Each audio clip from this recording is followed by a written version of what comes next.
Hey everyone, this is smpratte with the long-awaited video on how I submit my cards to PSA. What I want to do with this video is just give you a good overview, how I insert the cards, how I get them ready to go, how I get them packaged to PSA, and then also we're going to go over the return process when they return, how I store them. I brought over some of my collection and my inventory so we can get a good look at the storage options that I use, which I'll give you a good breakdown on that, and just give you a good overview from start to finish on the PSA process. So, if you are someone who wants to submit their raw card, you want your Entei card to be encapsulated in the coveted, regal, just prestigious PSA case, let's start with the basics. Let's pull this out and show you exactly every step of the way. So, if you have this Entei card, you have a raw first edition Neo Revelations card that you believe is PSA quality, then you take this card, first step, you need some soft sleeves, insert it, super simple stuff.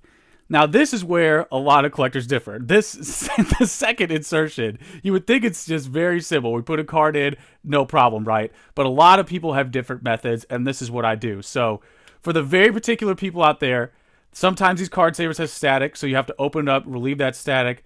I put my left finger right here, pointer finger, put the bottom in, so the majority of the cards in, or half of the cards in, then pointer finger on the top of the card, thumb holding the soft sleeve. That way I can push the card in and pull, basically maneuver the card with ease. I mean, look at this. We're just scissoring me timbers over here. I mean, this is as smooth as it gets. So that is exactly how I get the cards ready for PSA. You need to insert them in these card savers. They are mandatory. This is how I insert them. And for anyone paranoid out there, I've literally sent in the most valuable cards. I've sent in the most illustrators, the most trophy cards, Charizard's first edition base, Blastoise, you name it, I've submitted to PSA without issue. So this is how I do it. I know some people prefer doing the tab as well.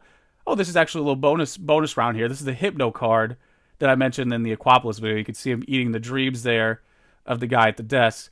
Pretty dark stuff. Got to be, this is probably Magic the Gathering artist for sure. But again, I'll show you the process one more time. Take the card out, and again, put the pointer finger right there on the top of the card. The thumb holds the sleeve, and just scissor away. Very, very simple. So for those who want to know what the back tab is, some people on the soft sleeve, they'll put a tab right here that you would put in a book, like bookmark or, sticky note adhesive, something like that on the back of this. And then when the card is in the card saver, you could just simply pull that tab and the card comes out. If that is your preference, feel free to keep doing that. Everyone has their model, their method. However, like I said, I've sent in probably the most valuable cards in the hobby, literally, and I've never had an issue with this method. So again, this is what I do, but if you have a different preference, do whatever makes you comfortable. So at this point, we have a few cards here, and what I'm going to do is show you the next step. Let me just move the camera a little bit. Show you the next step of how I put the cards out for delivery, basically. So I actually use the card saver box that these card savers arrive in. It makes sense because it's the same measurement. So this is probably going to be an over 100 card order, somewhat of a larger order. And I will do it left from right, obviously starting with the beginning of the order and then moving to the tail end, the back of it. And what I'll do at this point is close up the box, and then tape up the side, bottom, and then side. And then I'll put the submission number on the top, the front. Anywhere I can write the submission number, I do. It just makes it easier for the employee. Going back to those tabs, if you are someone who uses the tabs, it is a convenience, and it just helps expedite the process of getting your order through PSA. So one other little angle I want to show you here, if we open this up.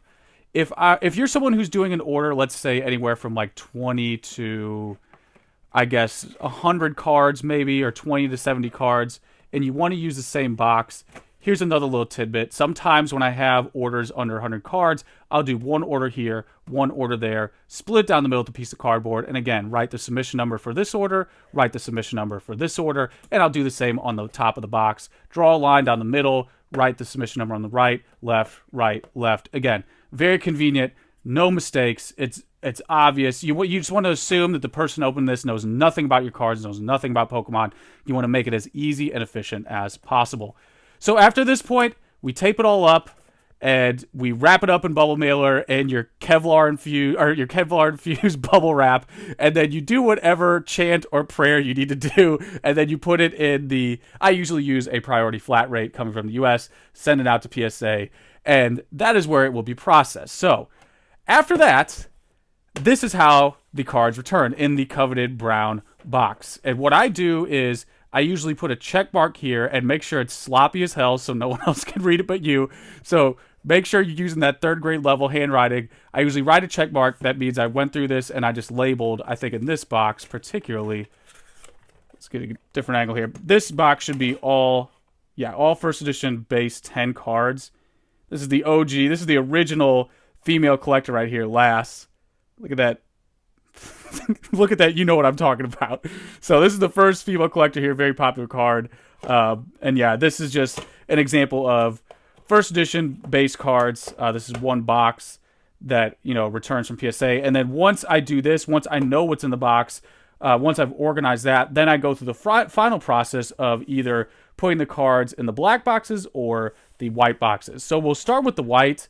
This is the more economical option for your PSA storage. Let me zoom out here so you can get a full scope of this. I would say it's around 200 cards in total is what it can store. And this box in particular, let me put the lid on here. Yeah, you can definitely tell this thing was in storage. Look at this dust and dirt. This is something that's been sitting for a while. And there you go again, the sloppy labeling of first edition base 9. So these are all, or should be, either all or mostly, PSA 9 first edition base cards. And, you can just scroll through and see these are all 9s. And this is just, again, one of those storage options that I use for, cards. I would say sub 100 is usually my metric. Some of these might breach that here pretty soon. But again, it's just a general metric. The usage is up to you. The value is up to you. I would say this is the most economical option, but obviously it's cardboard. So if you live in an area where flooding is a potential possibility, or if even a light misting can occur, this obviously is not going to protect you from that. So that's the only thing I would caution.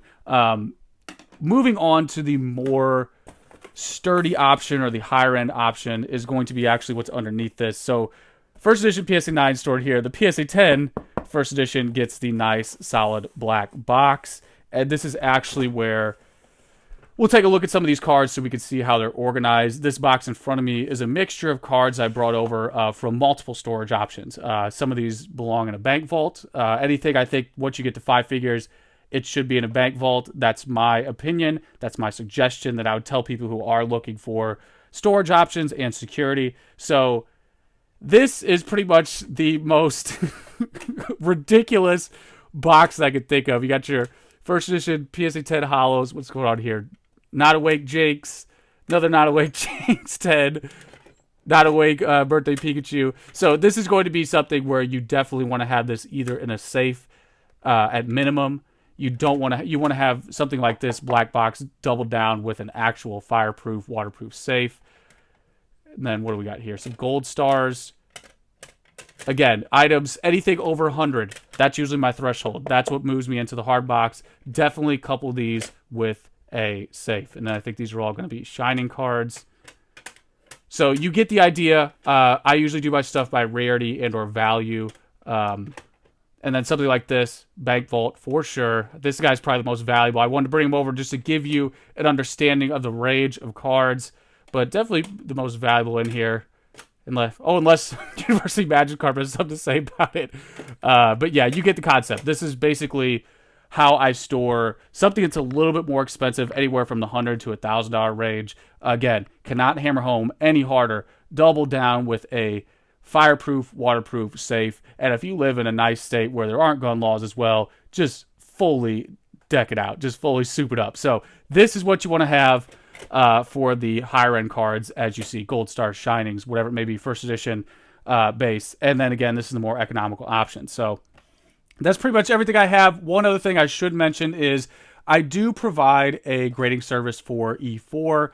So if you are a member of E4 and you have, however many cards you want submitted, let me know. That's something I do for the E4 members. It's more of a service just to simply offset the cost of the site. But I would say if you are somewhere between, let's say, probably 50, less than 200 cards would be conservative. If you're under 200 cards, it's probably better just to use a middleman service to let someone else send the cards for you, just to pay them a little bit extra. Because I think once you get over that 200 threshold, that's when it's really worth the money to get the membership and so on. Then, I mean, obviously, if you have cards that are worth, trophies or shinings or first edition base, and you have, even 50 or 100 or something like that, yes, it's obviously worth it at that point. But in general, I would say 200 is probably the conservative threshold. Once you go past that, that's probably the point where you're like, okay, I could do this on my own. So that is pretty much everything I have with PSA and how I submit and how I store my cards. So there you go. As usual, if you have any questions, let me know, guys. Until next time.